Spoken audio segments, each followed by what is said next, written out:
We're back from the desert, and whew, when I say it was 115 degrees and you think you're used to Los Angeles summer heat, this was an entirely different story. There is such thing as too hot, and there is such thing as being no way to cool down if you're anywhere outside, and that, my friends, was a very sweaty, disgusting Jason Rubin. So just get that image boiling in your head for a second, because there is a thing as way too hot. I drove out there and going through the desert, it hit like 120. From LA to Vegas, you pass a town called Barstow, and it starts to go up and up and up, and you realize it's so damn hot. There's a million cars broken down on the highway, and all you can think is, whew, pray for their souls. NBA Summer League was a blast, man. I obviously, as the diehard basketball fan that I am, and obviously as somebody who gets enjoyment out of watching Pelicans versus Nets regular season basketball games, someone like me going NBA Summer League is like it's surreal still. It was the third year I went there, gone the last 2 years, and the major difference between this year and the other years is, for one, Lonzo Ball versus Jason Tatum, I think it was, in the first. I wasn't there for that game. The Lakers Celtics sold out the arena, pretty much. Tickets were going on StubHub for NBA Finals prices. Yes, it was the Boston versus Lakers game where Tatum dropped 27. So let's go through some takeaways in itself. There's a lot to digest. I'm probably not going to be able to get to all of it on this video, but I want to talk about, let me see, 4 specific players. In order: Jason Tatum, De'Aaron Fox, Buddy Hield, which is a little bit of a concern, and we'll get to that a little bit later. And additionally, the clinic that Dennis Smith puts on when he dunks the basketball. So we'll start with Jason Tatum. Well, let's see. Jason Tatum, who I thought wasn't going to be drafted by the Celtics a day before the draft happened, because I thought that Danny Ainge was going to go with the guy who loves defense, Josh Jackson, whose eyes are always looking for interrupting passing lanes, who likes to lock down players, who is bringing just that same type of defensive culture. Well, he didn't. He went to the Suns. And by all means, I think Josh Jackson's still going to work out pretty well in Phoenix. And they got a great young team. Not great yet, but a good young core. They're still the youngest team in the NBA by a very wide margin. And, of course, they have the hot shooting Devin Booker, who once dropped 70 points in a basketball game. And he lost, and I know, but come on, still worth the mention. Still absolutely worth the mention. So Jason Tatum, well, what does he have? An entire arsenal of offensive moves that just don't look like rookie moves. Going to Summer League for 3 years. And in those 3 years, I haven't seen that dynamic, and I want to say mature, of a scorer and make it look as easy as Jason Tatum has, then Jason Tatum. And here's the other thing. These are all knee-jerk reactions to NBA Summer League. Like, for your example, Lonzo Ball was, 1 of 10 or 1 of 11 in his shooting performance in his first NBA Summer League game, and everyone goes to Twitter and whines and moans. He can't shoot. He's going to be terrible. Look at Magic Johnson's reaction to Lonzo Ball taking a bad shot. LeVar Ball chirps and talks and blah, blah, blah, blah, blah. And then he comes back and he has a triple-double. And then all of a sudden, Lonzo Ball, number 2 to be retired in the rafters. Lakers fans going crazy. Let's all just agree that it's NBA Summer League. We're there. It's a fun thing. It's great for young players to get their first kind of next level experience past college ball, but obviously not the level of NBA talent, even though you had guys like Jaylen Brown there who have no business being in NBA Summer League. Hey, I played NBA Finals minutes. I'm sorry, NBA Eastern Conference Finals minutes. Let me go take advantage of the rookies and the young guns. He put a Portland Trail Blazers player, as Twitter put it, in a body bag, and it was something. Jaylen Brown's another freak athlete, another player who's going to bring some hope for the Celtics past what they have right now. And they signed Gordon Hayward, right? So they signed Gordon Hayward, which addresses a scoring problem that they had on the wing. But with Jason Tatum coming in, look, by no means, take a look at me and say, and I'm going to tell you that Jason Tatum is going to bring more of a dynamic offensive game just next year than Gordon Hayward will. But in a couple of years, when he starts to really refine some of these mature-looking offensive moves, and I'm talking about turnaround jumpers, creating off the dribble, rolling off of screens to catch and shoot at points, driving to the hoop, these are, it's really making the Celtics look pretty damn good for choosing him as, again, a knee-jerk reaction. Now, secondly, I wanted to talk about the Kings. So what's interesting about the Kings, actually, and that's the team I caught, I think, the most. I got 2 full Kings games, if I'm correct, and I saw pretty much start to finish. Now, Sacramento, what they ran out with, and I was with Andre Snellings, and he mentioned this, he was making the half joke, half serious statement with Scal, Justin Jackson, Buddy Hield, De'Aaron Fox all in the lineup. Like, that's not too much different than what you're going to see in October. It's a young team. De'Aaron Fox is the keys to the franchise. And with the De'Aaron Fox, Buddy Hield backcourt, it's going to be a lot of fun. Now, let's start with Fox and we'll move on to Hield. Hield is raising some red flags still, but he's going to take time. That's a patient, you got to build with him. You have to make sure you develop him, and it's going to take time. I've been saying this for a couple of years.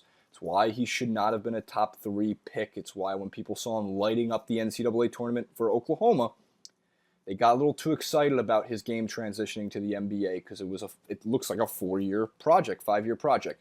But De'Aaron Fox can slice, dice, and get to the rim very quickly. We know that. It was in his scouting report.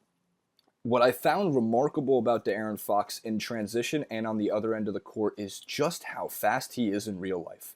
So, slices and dices to the rim, and he's a great slasher, but he can finish at the hoop, and that's what I found so amazing.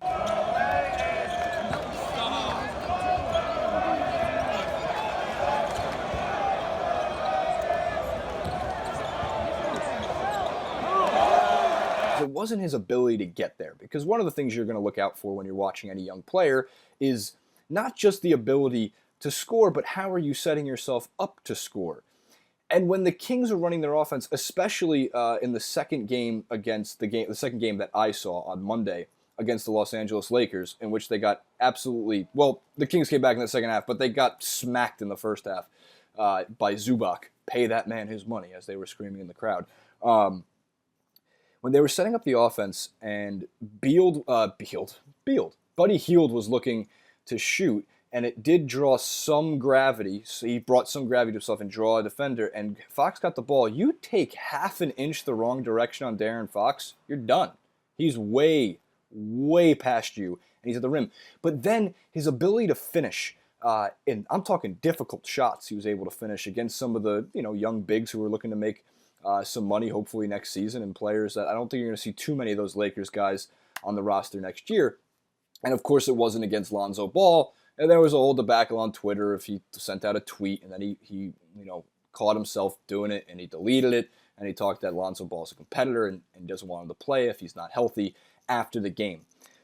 But that finish, man, and he was able to do it a lot. He was able to get it off, and I thought that was impressive at this point. So Buddy Hield, though.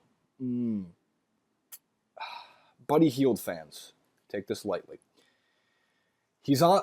The comparison I've made is he's on the J.J. Redick path. He's going to need a point guard, hopefully what De'Aaron Fox will become, to orchestrate the offense. And he's going to need smart bigs to set the right screens for him, and he's going to have to learn how to catch and shoot way faster.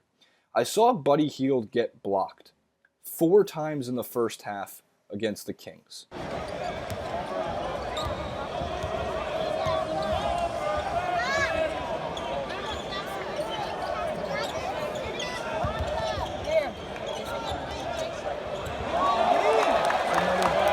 This is a guy who played last season. This is in the NBA. This is a guy who got some good minutes on the Sacramento Kings and has obviously flashed his moments of brilliance like most young players are able to flash. Now, what concerns me is his step back doesn't create space.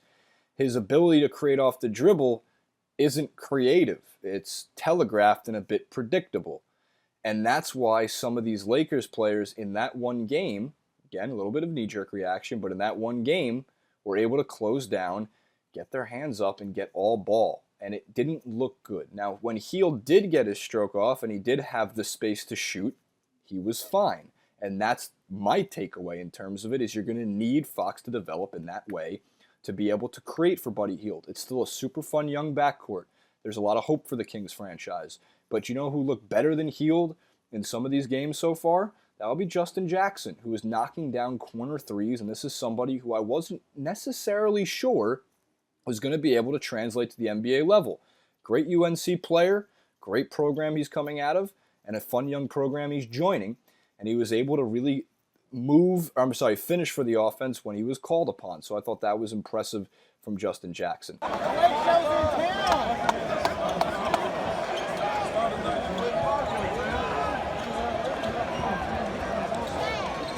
Dennis Smith, one of the most fun guys that I was able to check out, at least in warm-ups. Whew. Have anybody seen it? Check out this dunk.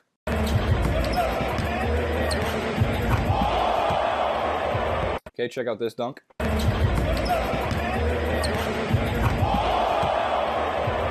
Okay, ooh, check it out in slow-mo.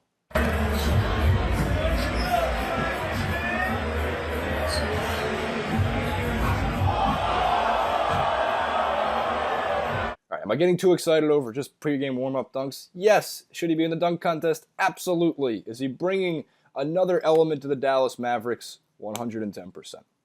So I just want to quickly look over. I know Ricky, by the way, most importantly here, shout out to Rick Strom, coming back to the channel. He's going to be shooting clips from Chicago, from Chi-Town, for I think about 6 to 10 weeks-ish. If you watch his video, he went into detail about his story. I think there was a video of him doing the worm, which I don't know if we're going to bring that back to TYT Sports unless there's a absolute must-have in the comments section, so you guys can discuss that. There's a very important video of his dog Carl, a great dog in terms of dog rankings. I haven't met him yet, but as you know, there's Fish, who's Hassan's dog. There's Luna, who's Francis's dog. Dog I live with, Bear. Carl's got competition, and we will have definitive TYT Sports power rankings of dogs and what they bring to their owners. And we will maybe have a dog draft if we have to. I don't think Rick will want to part ways with Carl, though.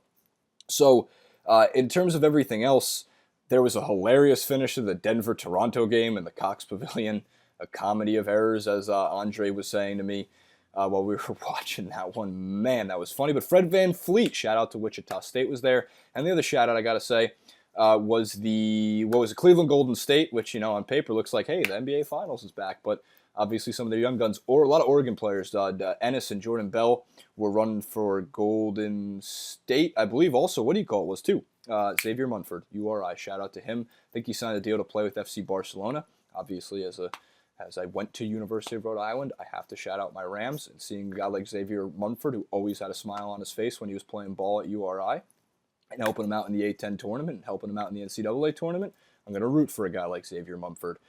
So I know Ricky talked about Markelle Fultz being injured. I hope you've been enjoying the Zach and JR experience. I wanted to check in. I'm out for pretty much the remainder of the week. I'm going to try to shoot some stuff from home, but I'm going back to NJ, New Jersey. Sister's getting married, which is super awesome, and weddings are super fun. So if you want to check out any of the highlights, go to the Instagram at JasonRubin91. Go to the Twitter at JasonRubin91. There will not be a sober Jason from the second that wedding starts, the second that wedding ends, and maybe all the way through the weekend. And then I'll be back, hopefully. I'm coming back to LA Monday night, so I'll be back in studio on Tuesday. By that point, if J.R. Jackson will even have me back, it could be just the J.R. Jackson show, and I've been booted. Who knows? We'll see what the ratings bring in. In terms of Summer League action, today, I haven't been able to check it out on TV, but there is some good games. Boston playing Philly, Minnesota's running again, Washington and Chicago have already played. Guys like Sheldon Mack, I think, what was the play? I think he dropped 20? 20 for Washington, right? Yeah, so not bad. And then Dylan Brooks looked good for, was it Utah? Nope, Memphis in overtime. So I got to check out some of those highlights. I just wanted to check in with you guys. Again, at TYT Sports, Facebook.com/TYT Sports. Give a shout out to Rick, ask him about his dog Carl. I'm telling you, if you ask him about his dog Carl, he'll respond probably with pictures of Carl. And then, look, everybody wins. Comment below, like, favorite, subscribe, and we'll see you guys soon.